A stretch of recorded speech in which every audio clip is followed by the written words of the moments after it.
সারাদিন মোটামুটি শরীরটা ভালোই ছিল, বিকেল থেকে অসম্ভব খারাপ হয়ে গেল। আমার ভেতর ভেতর যতই কষ্ট হোক না, আমি কাউকে বুঝতে দিই না, আমি হাসবই। রিয়া যে কি পড়েছে দেখো, লোকে ষষ্ঠীর দিন নতুন জামা পরে, ওর আজকে পরে দেখো, এটা ওর মেজ দিদি দিয়েছে, এটা ওর পর দিদি দিয়েছে, দেখো দেখাচ্ছে, দেখো দেখো জামাটা কালারটা কত সুন্দর, আর প্যান্টটা কালো। এটা যেমন প্যান্টটা একটা কালার, জামাটা একটা কালার। এই একটা মাছের জন্য এত বড় একটা গামলা নোংরা হয়ে গেছে। পিকু রুটি নিয়ে খেলা করছে। গুড মর্নিং বন্ধুরা, সবাই কেমন আছো? আশা করি সবাই ভালো আছো। এখন দেখো 6:30 বাজে, আজ দেরি হয়ে গেছে ঘুমাতে উঠতে। আমি এখন উঠলাম কেবল, বাসি কাজ মানে কিছুই হয়নি, এখন বাসি কাজ সব করবো। আজকে শুক্রবার, 6:30 থেকে ব্লগ শুরু করছি। কালকে রাত্রেবেলা টেবিলটা ঘরটা মুছে বাসনগুলো বেসিনে রাখিনি, বাসনগুলো সব বাইরে নামিয়ে রেখে দিয়েছি। সব বাসনগুলো বাইরে নামিয়ে রেখে বাইরে বসে বাসনগুলো মেজে নেবো আজকে।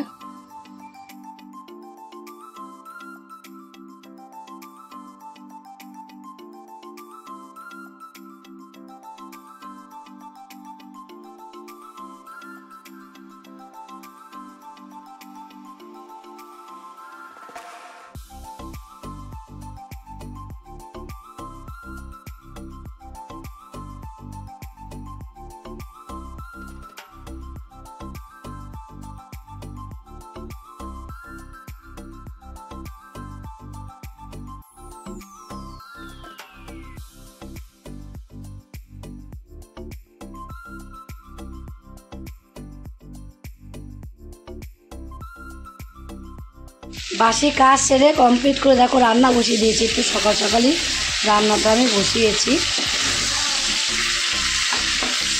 এখানে আলুর তরকারি হবে একটু, আর এখানে দেখো আমি রুটি হয়ে গেছে, রুটি সকাল সকালই করে নিয়েছি। ওদিকে আজকে রিয়া স্কুল আছে, রিয়া স্কুলে গেল, তার জন্য তাতে রুটি করেছিলাম কিন্তু নিয়ে যেতে পারিনি। সব বান্ধবীরা চলে এসেছে, বান্ধবীরা চলে আসাতেও তাড়াতাড়ি করে স্কুলে চলে গেল। কি করব, খাবার নিয়ে যেতে পারলো না। রুটিটা করে রাখলাম। আপনি বলে জল বসিয়ে দিয়ে চলে গেছি, জল পড়ে যে ভেসে গেছে। বাইরে দিয়ে আসো, শুনুন একা নিয়ে আসো। আমি আপনি এখন দেখছি কী ব্যাপার, জল পড়ছে, পায়ে জল লাগলো, নাড়তে গেছি, তরকারি নাড়তে গেছি, তরকারি নাড়তে গেছি, কী ব্যাপার হলো। আমি এগুলো গুছাতে গেছিলাম, এগুলো পড়ে আছে, তো গুছিয়ে নিই হালকা করে। ঘরে রসুনগুলোকে পুড়ে সব ছিটে হয়ে গেছে, কারণ রসুনগুলো কাটতে কাটতে রেখে দিয়েছে, সারা রসুনগুলো সারা ঘর হয়েছে। দেখো বড় হাঁড়িটা কোথায়, দেখো ওখানে রাখো, বড় হাঁড়ি বাসন মেয়েছি, দেখ ওখানে আছে। ওইদিকে তো রুটি কমপ্লিট হয়ে গেছে, এদিকে তরকারিটা প্রায় হয়ে গেল। দেখো তরকারিটা নামিয়ে দেবো এবার, একটু আলুগুলো ভেঙে ভেঙে দেবো এইভাবে, দিয়ে নামিয়ে দেবো। চন্দ্রমুখী আলু খুব ভালো হয়, তাড়াতাড়ি দেখবে সিদ্ধ হয়ে যায়। একটু ভেঙে দিলেই ঝোলটাও গাঢ় হয়ে যাবে। আর রুটি দিয়ে খাবে, একটু ঝোল ঝোল না হলে ভালো লাগে না, একদম শুকনো হয়ে গেলে দেখবে আলু তরকারি ভালো লাগে না। কিন্তু এখানে আমি ভাত বসিয়ে দিয়েছি, ও যেহেতু ওর বাবা ভাত খেয়ে যাবে কাজে, তার জন্য ভাতটাকেও এখানে বসিয়ে দিয়েছি। ওদিকে ভাতটাকে আমি ওপর করে দিয়েছি, ওপর করে দিয়ে এদিকে দেখো ডালগুলোকে জাল দিয়ে নেবো, অনেক তরকারি রয়েছে কালকে। এদিকে দেখো কত তরকারি রয়েছে, এদিকে চিংড়ি রয়েছে, ওদের মাছ আছে, এগুলো সব জাল দেবো এখন। জাল দিয়ে ছোটো ছোটো বাটিতে রেখে তারপরে এগুলো সব মেজে পরিষ্কার করে নেবো। যেহেতু এখন কলে জল দিয়েছে, তার জন্য সব পরিষ্কার করে নিতে হবে। জল চলে গেলে আবার কষ্ট হবে পরিষ্কার করতে, ছাড়া জলে কাজ করে দেখবে একটা আরামই আলাদা না। আজ বড়ো জামাই চলে গেল সকাল সকাল, তার জন্য রুটি তরকারিটা করে নিলাম, খেয়ে যায়নি, নিয়ে চলে গেল। সব তরকারিগুলোকে জাল দিয়ে নিতে হবে, জাল দিয়ে ছোটো জায়গা রাখলে এত বড় বড় বাসন আর থাকবে না। বলো, ঘর মুছবি তো হালকা করে মুছে নেয় ঘরটা। আমি তরকারিগুলো সব জাল দিচ্ছি। প্রিয়া বলেছে মা এই তরকারি একদম ডাল ফেলবা না, বিয়ে বাড়ির মতো ডাল হয়েছে, ডাল একটু ফেলবা না। মাছটা আগে জাল দিতে হবে। এই একটা মাছের জন্য এত বড় একটা গামলা নোংরা হয়ে গেছে। সব তরকারিগুলোকে জাল দিলাম, জাল দিয়ে এখন বাসনগুলো সব বেসিনে রাখলাম, এগুলো একটু ভিজুক, তত সময় কটা কাচাকুচি করে আসি। আমাকে এসে যদি দেখে কাচাকুচি করতে বকবে, তাও একটু মেয়েটা ঘর মুছছে, কত করবে গাছ বলো, ওদের ঘর মুছছে মুছুক, আমি দেখে তত সময় কাচাকুচিগুলো করে নিই।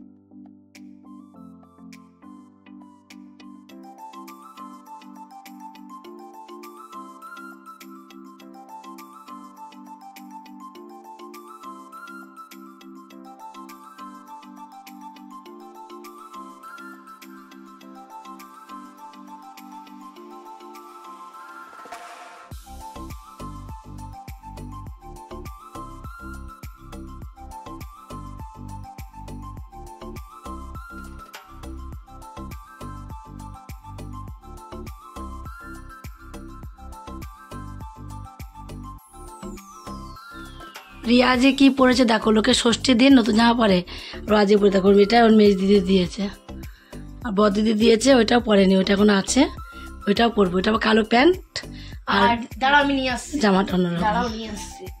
দেখো কেমন লাগছে জামা প্যান্টটা, সুন্দর লাগছে না, ভালো লাগছে, যেগুলো পরিস তাতে অনেক সুন্দর। দাঁড়াও নিয়ে আসছি, নিয়ে আসতে যাচ্ছে দেখো এবার।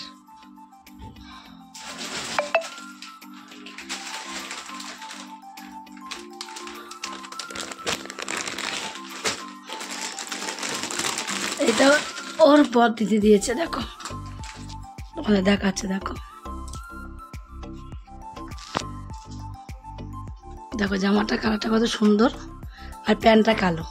এটা যেমন প্যান্টটা একটা কালার, জামাটা একটা কালার, এই প্যান্টটা কালো। আমি তো ভাবছি এই কালো কালার টপের সঙ্গে এই প্যান্টটা পরবো। দুই দিদি পছন্দ করে নিয়ে এসে দুটো সেট ওর জন্য, আর আমার জন্য কিনেছে, ওর বাবার জন্য কিনেছে, তোমাদের আমি পরে দেখাবো।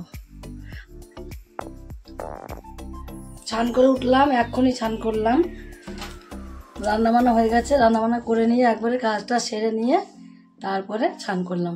বড় মেয়ে চলে গেল কাজে, খেয়ে দিয়ে খাবার নিয়ে, ওর বাবাও সকালে খেয়ে চলে গেল। তোমার আজকে খাবার দাবারগুলো কিছুই দেখানো হয়নি, দেখাতে পারিনি। আর রিয়া স্কুলে গিয়েছিলাম, রিয়া স্কুল থেকে আসলো কটার সময় আসলি বাবা? 12টার সময়। ছুটি হয়েছে, নাসরিন হাঁ করে দাঁড়িয়ে রয়েছে, বলছে আমার দিদি আসবে, দিদি আসবে, ওর জন্য। কার দিদি?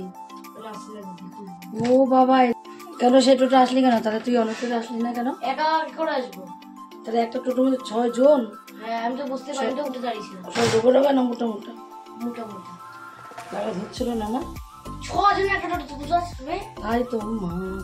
তারপরে আমি দাঁড়িয়েছিলাম, দাঁড়িয়েছিলাম বড় জায়গা পাইনি স্কুলে, ওই টোটোয় না? হ্যাঁ। ওই তো ওরা হলো, তোর হলো একটুখানি একটা টোটোই, ওই নার্সিংয়ের 6 জনের কে কে হলো? তুমি, নার্সিং আর কুটুস, এবার যাইনি তো স্কুলে? না, 3 জনা, খুশবু 1-4 আর খুশবু 2 বন্ধু। ও খুশবু বন্ধু এসছে। ও মামা, সব ক্লাস হয়েছে আজ? ও মা দেখো, মা যে টিপ পড়েছি, মা তুমি আমাকে টিপ পড়তে বারণ করেছো, দেখো টিপ কি বাড়িতে পড়বার টিপ না? কালো কালার টিপ। তুমি তো আমি তো পড়তে পাগলি দেবো মতো না। থাকে, পাগলি মতো। এরকম শোনো, এরকম শোনো, মা আমাকে টিপ পড়তে বারণ করেছে, ঠিক আছে? এরা মা বলেছে যে একদম টিপ পরা যাবে না, কালো টিপ পরলে নাকি মেয়েদের কপালে কষ্ট হয়। তাই আজকে আমি এই যে কালো কালার টপের সঙ্গে এই টিপ পরছি, কারণ কালো কালার আমার প্রিয়। হ্যাঁ, টিপ পরতে বারণ করেছে কেন আমাকে? আমার টিপ পরতে এমনি বলেছি, আমার টিপ পরতে সব থেকে ভালো লাগে। রান্না বান্না কি করেছি তোমাদের পরে দেখাবো, উপরে যাই খেতে, তারপর খাবার খেতে যাবো, তখন দেখাবো। তাকে বদমাইশি করছে, দেখেছো? ক্যামেরার মধ্যে হাত ঢুকিয়ে দিচ্ছি। স্কুল থেকে আসলো প্রায় 12টা, দাঁড়িয়ে ছিল একজনের জন্য, দাঁড়িয়ে থেকে 12টার সময় স্কুল থেকে আসলো। সকালবেলা কোনো কিছু খাবার নেয়নি, ওর বাবা 2টো কেক দিয়েছিল, তারপর একটা বান্ধবীকে একটা দিয়েছে, ও একটা খেয়েছে। আর বিস্কুট দিয়ে আমি দিয়েছি টিফিন কোটোর মধ্যে, সেই যেমন বিস্কুট দিয়েছি ঠিক সেরকম বিস্কুটই আবার বাড়িতে ফেরত নিয়ে এসছে। তাহলে মাথাটা গরম হয় কি না হয়? হ্যাঁ, খেতে ইচ্ছে করে। আর সকালবেলা আজ থেকে সকালে স্কুল শুরু হলো, এখন 1 মাস থাকবে, 1 মাস এখন সকাল স্কুল হবে, অনেক ভালো। না এই গরমের মধ্যে বাচ্চারা স্কুলে যেতে পারছে না, সামনে পরীক্ষা, কি পরীক্ষাটা দেবে? পড়াশোনা যদি না করতে পারে তাহলে পরীক্ষাটা কি দেবে? ছেলেপেলেরা পড়াশোনা করে তারপর তো পরীক্ষাটা দেবে। তার জন্য পরীক্ষার জন্য আবার স্কুল খুলে গেছে বলে, খুব গরম বলে সকাল 8টা থেকে স্কুল, না 8:15 থেকে 11:35, 8:15 থেকে 11:35 পর্যন্ত স্কুল, না 6টা পিরিয়ড হচ্ছে। 6টা পিরিয়ড। প্রজেক্ট জমা নিয়েছে, প্রজেক্ট জমাটা নিয়ে যায়নি, দুটো প্রজেক্ট পুরো। আজকে ওর বান্ধবীরা খুব তাড়াতাড়ি চলে এসছে, 8টায় স্কুল, 8:15 স্কুল, ওরা চলে এসছে আজকে পুরো 7:30টায়। এত সময় আগে, 7:30 আগে, হ্যাঁ 7:30 বেরিয়েছি তুমি, আমি দেখেছি, আমি বেরিয়েছি 7:30। আমি ঘুরি, ওরা 7:30 আগে চলে এসছে, 10 মিনিট দাঁড়িয়ে ছিল প্রায়, না সে স্কুলের সামনে গিয়ে এতগুলো মেয়ে, কারণ ছোটদের স্কুল হচ্ছে, ওদের 8টার সময় ছাড়বে, তারপরে 8:05 আমরা ঢুকবো, আর হচ্ছে কত মেয়ে, গরমের চোটে আমি পুরো অজ্ঞানী হয়ে যাচ্ছিলাম, আমার তার মধ্যে ওই রোদ, আমি আর যাবো না তো তাদের স্কুলে। কত বাচ্চা স্কুলে যে শরীর খারাপ করছে গরমে, বড় মানুষেরই শরীর খারাপ করছে, প্রচুর শরীর খারাপ হচ্ছে বড় মানুষের গরমে। আমাদের কাল গরমে রান্না বান্না হয়েছে উপরে, এই জন্য আমারও শরীরটা খুব খারাপ, আমিও পাচ্ছি না, নিচে আসলাম, পাখা চালিয়ে বসে। আমার মায়ের জল শরীর খারাপ কোনো স্বীকার করবে না, স্বীকার করি এখন একটু, বন্ধুদের সঙ্গে শেয়ার করো। আরে আমি যখন ভিডিও দেখি তখন কিন্তু দেখি, কারণ মাঝে মাঝে ভিডিও মা যদি এডিট হয়ে যাওয়ার পরে ভিডিওটা আমি যখন একবার চেক করি তখন কিন্তু আমি দেখি পুরো ভিডিওটা। ও এসে বাড়িতে আজকে রুটি করেছিলাম সকালবেলা, বড় জামাই নিয়ে গেল, তারপর আমিও সকালবেলা একটা রুটি খেলাম, ওর বাবাজি একটা রুটি খেলো মিষ্টি দিয়ে, মিষ্টি ছিল, সব একটা করে রুটি খেলাম, আর আম খাইনি, প্রচুর আম রয়েছে ফ্রিজে ভর্তি। তারপর হলো এও দিচ্ছে, সেই আমি ঘরে ভর্তি হয়ে যাচ্ছে, আম কিনতেই হচ্ছে না, কেবল 2 কেজি আম কিনেছি, আর তাই আমি শেষ 2 কেজি কিনেছি, এও দিচ্ছে, সে আমি এখন ফ্রিজে ভর্তি হয়ে গেছে। ঠান্ডা করে শীতের মধ্যে পরে নিলাম, আমার খুব কাজল পড়তে চলছে, কাজল পড়বো, চিন্তা করো,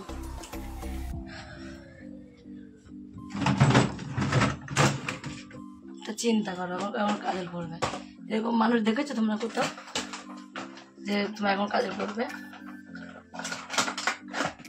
সব নিয়ে এসেছি ওপর থেকে, এখন এখানে খাওয়া দাওয়া করবো। ইমা রিয়া ডিমের বড়া করছে, পিয়া ভেজেছে, নিয়ে যায়নি, মনে নেই, যা আমি খাবো, যা। দেখো ওই মাছের ডিম ছিল, মাছের ডিমের বড়া করেছে এখানে, মেজে মেয়ে বলবো মা আমি নিয়ে যাবো, নিয়ে যাইনি, আমার চশমাটা দে না, দেখতে পাচ্ছি না কিচ্ছু, আমি দেখতে পাচ্ছি চুলমুখ পড়বে খাবার, আর চশমা দাও, চশমা দাও। তারপরে এখানে বড় মেয়ে খাসির ফুলকো রান্না করেছি, খাসি ফুলকো খায় না বলে ওর জন্য ডিমের কারি করেছি, আর একটা এক্সট্রা করে রেখে দিয়েছি রিয়ার জন্য, রিয়া যদি না খায় তার জন্য খেয়েছি। সেটা খাসির ফুলকো আজকে রান্না করেছি আলু দিয়ে, আর রান্না করেছি এখানে কি আছে দেখি, ও এখানে দেখো, হ্যাঁ এখানে দেখো কচুর ডাঁটা রান্না করেছি ইলিশ মাছের মাথা দিয়ে। এই কচুর ডাঁটা ইলিশ মাছের মাথা দিয়ে আমি কীভাবে রান্না করেছি তোমরা দেখতে চাও, ঝর্ণা কিচেনের চ্যানেল আছে আমার একটা, সেখানে তোমরা দেখে নিতে পারো। মাছটা দেখো, ইলিশ মাছটা কেমন লাগছিল, এখন দেখো জিরা আদা বাটা দিয়ে ইলিশ মাছটা রান্না করেছি। এবার ভাত খাবো আমরা, ভাত বেড়ে নিই। আমি আর রিয়া খেতে বসেছি, দেখো রিয়াও বসেছে খেতে, ওদিকে আমি ওখানে খেতে বসেছি,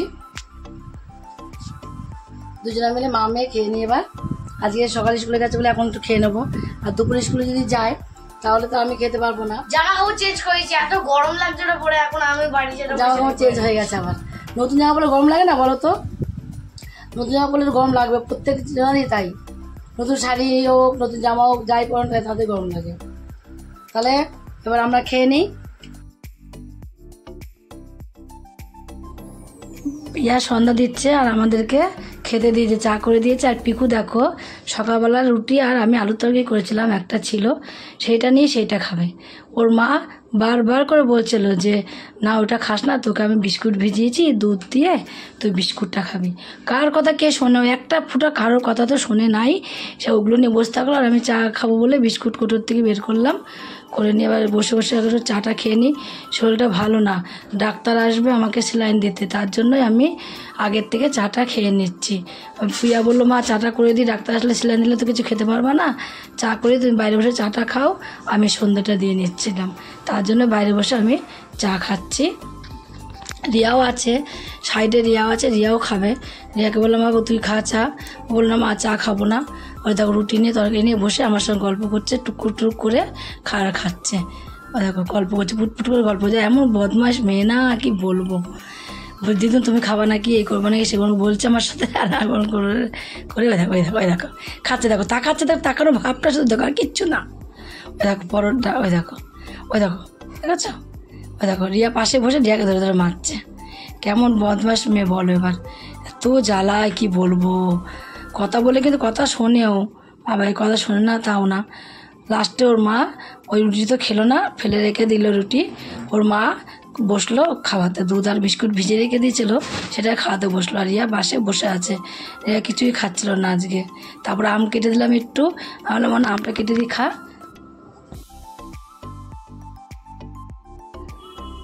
যেই আমি চাটা খেয়ে একটু নিচে এসে বসলাম, তখনই ডাক্তারই ফোন করলো আমাকে যে দিদি আমি আসছি। তা বললো আসার পরে এখনও দেখো হাতের শিরাটা খুঁজছে আর কি, সেলাইন দেবে। এবার সেলাইন দেবে। আমি তোমাদের অনেক দিন ধরে বলছি না যে আমার খুব শরীরটা দুর্বল। এর আগেও বলেছি। সেদিন রাত্রেবেলা, ষষ্ঠীর আগের দিন রাত্রেবেলা আমার প্রচণ্ড হারে গ্যাস হয়েছিল। এত গ্যাস হয়েছে আমি রাস্তার মধ্যে 2-2:30 পর্যন্ত আমার বড় মেয়ের আমি রাস্তায় হেঁটেছি, আমাকে মেয়েরা শুতে দিচ্ছে না, এত আর বুক টুক দিয়ে পুরো আটকে ধরছিল। সেদিন আমি প্রচুর গ্যাসের ওষুধ খেয়েছিলাম, খেয়েও তো বমি হচ্ছে না, পায়খানা হচ্ছে না, কিছুই হচ্ছে না, গ্যাসটাকে বের হচ্ছে না গ্যাসটা। তারপরে তোমার হলো রাত্রেবেলা লাস্টটা ইনো ছিল ঘরে, একটা ইনো খেলাম। ইনো খাওয়ার পরে অল্প একটু বমি হওয়ার পরে সেদিন গেল। তারপরের দিন আমার বড় মেয়ে প্যান্ডি নিয়ে আসলো, প্যান্ডি খেলাম। তারপর লিকুইড ওষুধ খেলাম, খেয়ে সব কিছু খেয়ে কমছিল না। তারপর শরীরটার মধ্যে অস্থির করে যাচ্ছিলো, কদিন ধরে অস্থির করছে, আর শুধু হাঁপ লেগে যাচ্ছে, নিঃশ্বাস নিতে পারছি না। নিঃশ্বাস নিতে আমার কষ্ট হচ্ছে, এত নিঃশ্বাস নিতে কষ্ট হচ্ছে কি বলবো, কাউকে বলতেও পারছি না মেয়েদের অত যে আমার কষ্ট হচ্ছে। তা দেখো ঘরের মধ্যে সব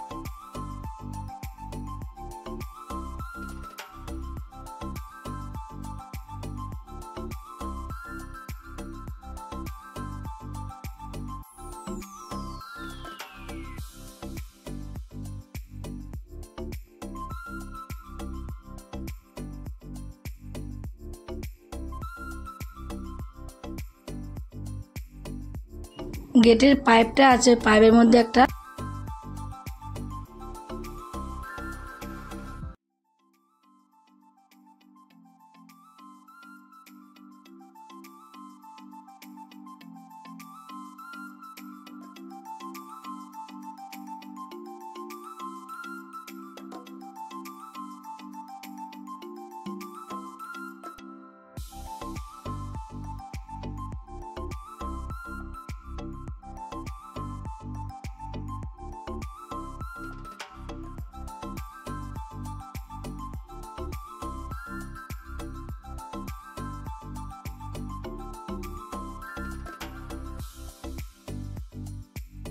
আমার যখন শরীর খারাপ হয় আমার 3 মেয়েরই প্রচণ্ড কষ্ট হয়ে যায়, কেন ওদের প্রচুর কাজ করতে হয়। আর আমার ঘরের যেন সংসার যেন বেশি কাজ করে যেন কাজ ফোরায় না, এত কাজ আমার বাড়িতে তার ঠিক নেই। তাই আমি ভাবি যে এত কাজ কি করে আমি করব। মেয়েরা আছে বলে 3 জনাই করে, ও আর কটুকু করবে, ও আসে যেটুকু পারে করে। বাড়িতে তো ছোটোটা থাকে, ছোটোটাকে সারাদিন টুকটুক করে করতে হয় কাজ। আবার পূজাও চলে যায় সকালবেলা, একটু কাজ যেটুকু পারে করে দিয়ে আমাকে চলে যায় সকালবেলা। আমার ভেতর যতই কষ্ট হোক আমি কাউকে বুঝতে দিই না, আমি হাসবই। দেখো সেলাইন দিয়েছে হাতে কিন্তু কনকন করে, তাও আমি কাউকে বুঝতে দিচ্ছে না।